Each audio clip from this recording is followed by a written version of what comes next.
राष्ट्रवादी? बघा, असं आहे की या संदर्भात जी काही कायदेशीर कारवाई करायची ती कायदेशीर कारवाई झालेली आहे. प्रकरणाची अजून पूर्ण माहिती आणि रिपोर्ट हा माझ्याकडे आलेला नाही. तो जिल्हाधिकाऱ्यांना मी मागितलेला आहे, तुम्ही मागणार आहे.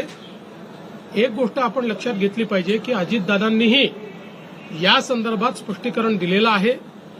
खूप वेळा समोरच्या बाजूला काय चाललं आहे याची आपल्याला कल्पना नसते. अनेक वेळा आमच्याकडे निवेदनं येतात, त्या निवेदनावर आम्ही कारवाई करा असं लिहितो.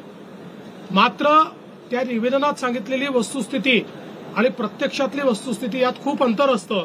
मग अशा परिस्थितीमध्ये अधिकारी आमच्या नजरेस आणून देतात की आपण जरी कारवाई करा म्हटलं असलं तरी यांनी दिलेली वस्तुस्थिती योग्य नाहीये, खरी स्थिती वेगळी आहे आणि त्या आधारावर कामं होतात. त्यामुळे या संदर्भात आता अजितदादांनी खुलासा केलेला आहे आणि मी स्वतः या संपूर्ण प्रकरणाचा रिपोर्ट देखील मागितलेला आहे. सध्या तरी एवढंच मला असं वाटतं पुरेसं आहे.